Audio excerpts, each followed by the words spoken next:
to talk to you a little bit about the benefits of strength training and demonstrate a few upper body strength training, weightlifting exercises you can do from a seated position.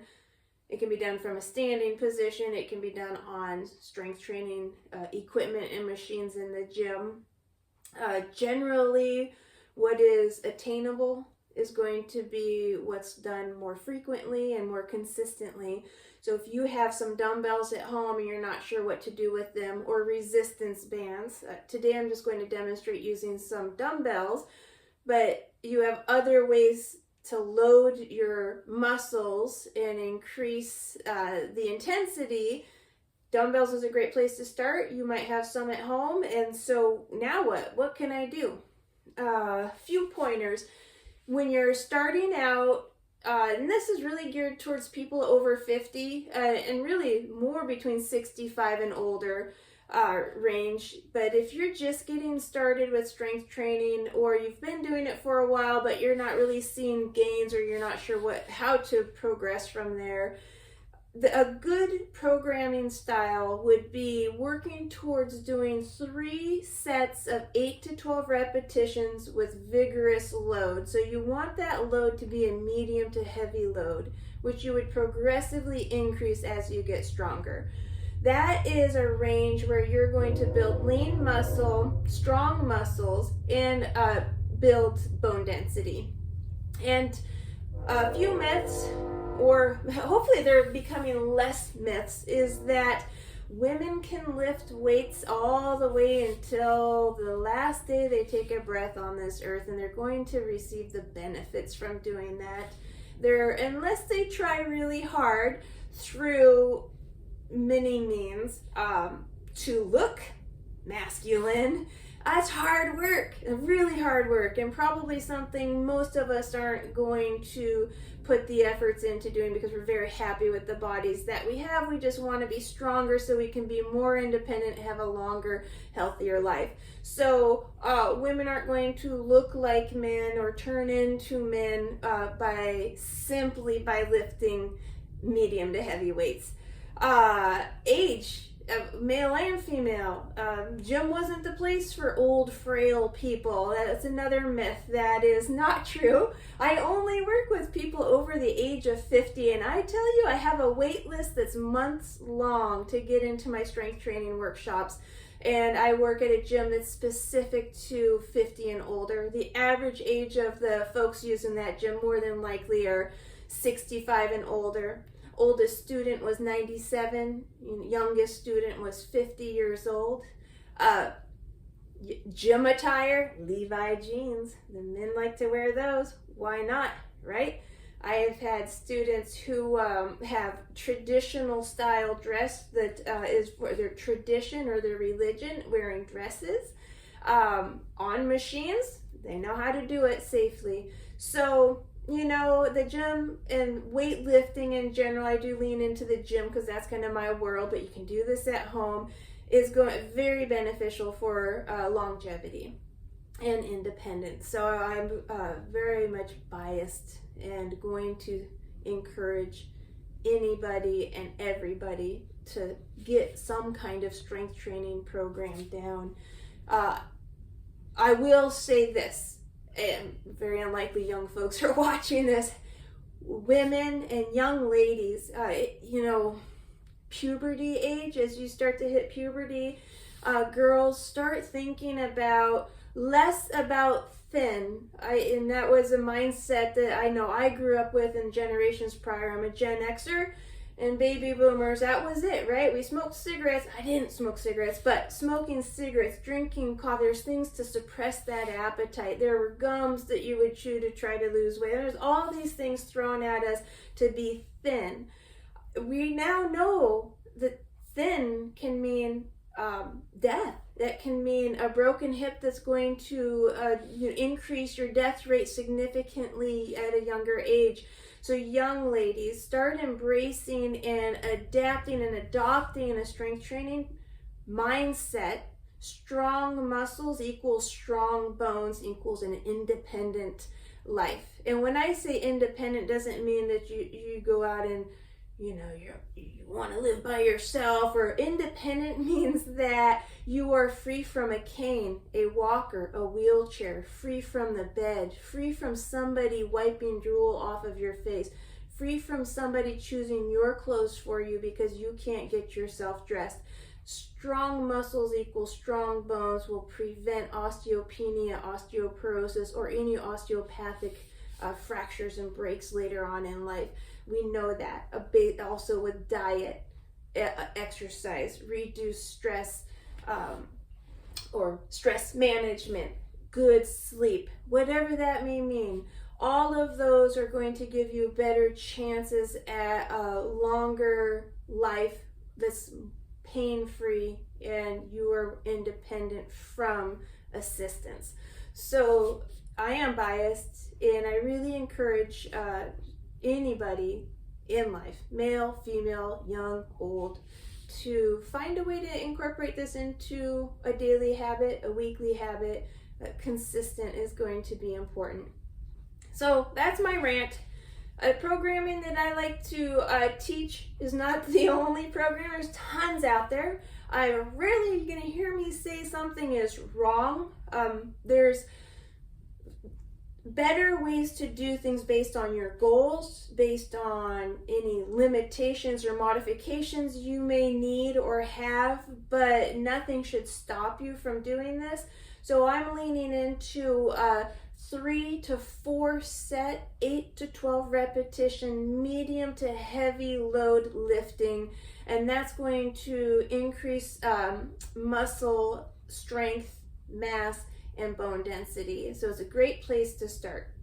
You can train on the heavier side where there's only 4 to 6 repetitions, pretty heavy, or the lighter side, 15 to 20 repetitions.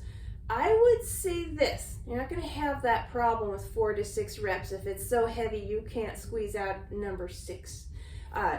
You're hitting a heavy load. But when we get into 8 to 12 rep range and 15 to 20 rep range, we will often stop at that end number, even if it's not so heavy that we need to stop.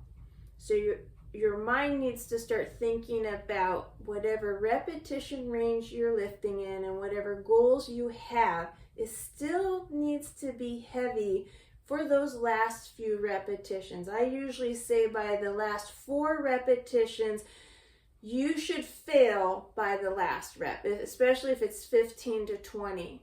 You should avoid think of having a conversation with somebody and you're just doing this and you're talking and you're pumping out 30. I would say endurance, that's cardio. You are moving, that's excellent. But if your goals are lean muscle, building strength, and bone density, that load needs to come up to heavier, and your reps need to start to fail where your end rep range goals are. I hope that makes some sense. So there's my little rant. I'm going to run through a few upper body exercises from a seated position to show you that you can do that from seated, standing, or machines. I'm demonstrating with 5 pounds, so I'm not going to demonstrate the fatigue to fail.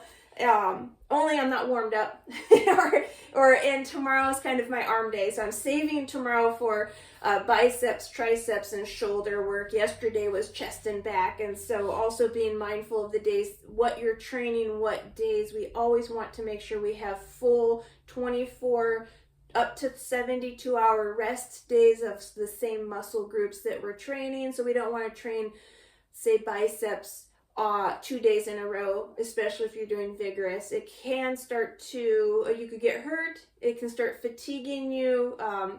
You might hit a wall in your training gains. So adequate rest, and then rest in between your sets.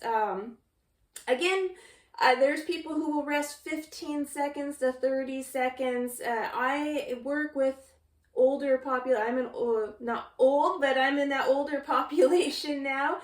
And as you increase in age, you may consider giving yourself at least 60 seconds of rest in between your sets so your muscles can catch their breath. Essentially, I say it's like they're catching their breath pumping themselves up so they can go into that next set with some power behind it. You want power behind your lifts, even if you're fatiguing and getting tired. You want to keep good form and you want to power through so that you're building that muscle consistently and progressively. All right, so long story short, let's start with some biceps curls. From seated position, I like to anchor my elbows close to my body, almost picture some bolts holding my elbows into my hips. And the main reason for that is to just really isolate the biceps. So it's really the biceps muscles are doing the lifting here. If your arms are kind of dangling around and you're doing that, you're going to get some lateral or shoulder, forearm activation. But if we're doing biceps curls, let's isolate those biceps and, fix your shoulders, relax everything, unclench your jaw, that good stuff. And then you're going to curl up and right back down. You want to be pretty consistent with your movements here. And speed is another thing. You can go fast, you can go slow, you can do static holds. Based on, so older folks, it's not advised that we do static holds because it can increase our blood pressure, right? And so if you have cardiac issues, you might not want to do that. I train people with static holds because I know I can. I train myself. You can go faster in the up and slower in the down. Does not matter, except what your goals are. So I like to do what I call like a 3-3 or 3-4 count with this speed tempo. Is I'm going to go 1, 2, 3, 1, 2, 3, 4, 1, 2, 3, 1, 2, 3, 4. So that's the count I like to use for this programming, for what my goals are. Triceps extensions. This is a bent over. You can do it in an upright as well. If you do a bent over, you're hinging. We're not hunching. So here's a hinge. Here's a hunch. Well, I've got this bulky sweatshirt on. It's a little hard to see. So if you're having a hard time hinging properly without hunching, stay in an upright position. And similar to the biceps, anchor those elbows to the side of your body so the triceps are really isolated and doing the work. I like to keep my arms at about a 90-degree angle. This is where I start and stop with these movements. Relax everything else, and you're going to do an extension. And I think I have, I've turned. There we go. So I couldn't get that left arm moving, but now I can. Pressing back. This is not a biceps curl. The motion where you're going to feel muscle burn is right here is an extension. The triceps are taking the load right there. Remember to breathe in and out. Pair your breathing with your tempo. All right, so those are triceps extensions. I like shoulder presses. They're a little more challenging from a seated position, but hey, that's okay. They can still be done that way. So this is going to be one way of doing a shoulder press up, straight up. Dumbbells are horizontal or in line with your shoulders. Another way would be to bring them in so they're vertical of your shoulders. Pressing up gets the top of those shoulders. So that's a nice shoulder press. Lateral raises. So there's ones where you can stand and lift a couple different ways. If I'm seated, I actually like to mimic a lateral raise machine that I use at a gym. And it's where you sit down and you lean into this chest pad and then you grab onto these handles and your arms are resting up against these pads. And when you lift your elbows and arms up against those pads, that's where the load is against your lateral. So I mimic that and I lift my elbows up. Shoulder work, so the shoulder press up, these lateral raises, and rear deltoid raises, or rows. Though you may lighten the load for those front deltoid. Those can be a little harder muscle to activate properly. So to really keep good form, here's the front, here's the top, here's the lateral, and here's the back. So usually lightening the load will help you stay in good form. You want a tendency to fling your body to thrust that weight up. And if we're really wanting this isolated muscle group to do the job, you want to avoid the thrust. Maybe those last few reps, right, where you're fatiguing and you're like, I want to fail, and you might fling it up. That's okay for the last couple because you're trying to eke out a couple more reps under fatigue. So this is one lateral raise, one version. Another one is if you've got a good, you're doing your bent over and then bring those up into the front. A picture like you have a big tree in front of you, doing some lateral raises like that. A bent over row. So hinge, don't hunch. I like to bring my weights all the way down past my knee, allow my shoulders to roll forward. I keep my elbows close to my body, and then I pull those elbows towards a back pocket. And these, you may increase the load. You may find you need a heavier dumbbell to get into that 8 to 12 repetition range here. If you pull up like this, you'll feel it more in the shoulder. So that's going to be, that might be a lighter load, but you'll feel it more in this area here. And that's okay. It just depends on what your goal is with the row. Again, if you have shoulder issues, shoulder impingement, frozen shoulder, a new shoulder, be mindful that you use a light enough load that is tolerable. So there are times where I encourage you to refrain from failing with your lifts, rather fatigue. So like, whoo, it's getting heavy. I'm going to call it good there. And that's anything that's going to be loading the muscles in rotation of your spine. Anything that's going to be putting the load on your low back extensor or even your abdominal or oblique muscles around the shoulders. If you have chronic pains or have had chronic pains, you still want to strengthen those muscles, train those muscles, but save the heavy loads for the big guys like your quadriceps, your hamstrings, your calf muscles, your biceps, your back muscles, your chest muscles. Fail there if you can.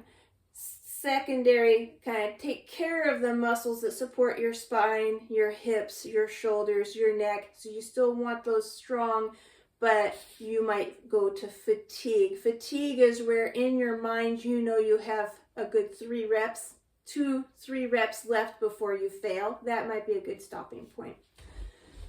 Front deltoid raise is another exercise you can do, and I like to, from a seated position, I'll put my weights alongside my knees, my arms are straight, and then I lift to the height of my shoulder and back down. And I'm bringing my fist up to the height of my shoulder, and you can hold your dumbbells either way. I always recommend if you can change the direction, so with the shoulder presses, with your biceps curls, you can do a hammer curl, your standard curl, is to rotate.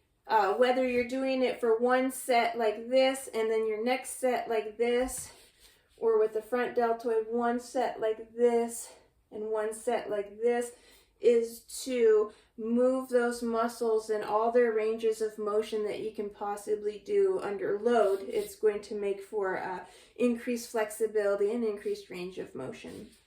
I think I've covered all the exercises that I wanted to and have kind of done a good job of going on my rant.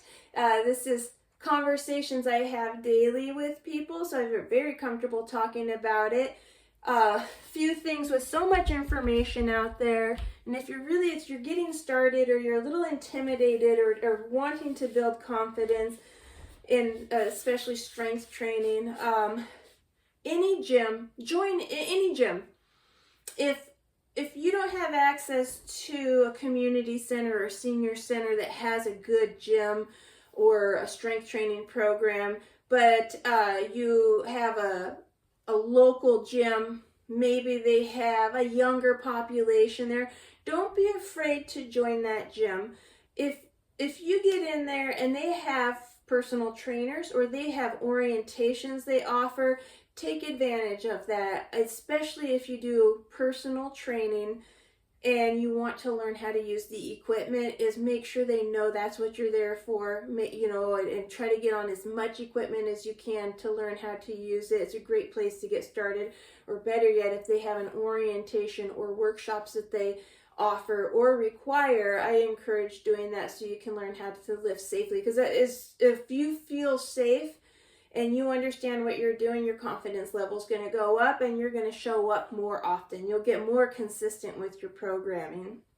At home, there's a lot of it. I'm one of those, like, how do you know to trust me? All that kind of stuff. Well, I don't know. So, I avoid people as soon as I see a video where somebody says, stop doing it this way and do it this way, or you're doing it wrong.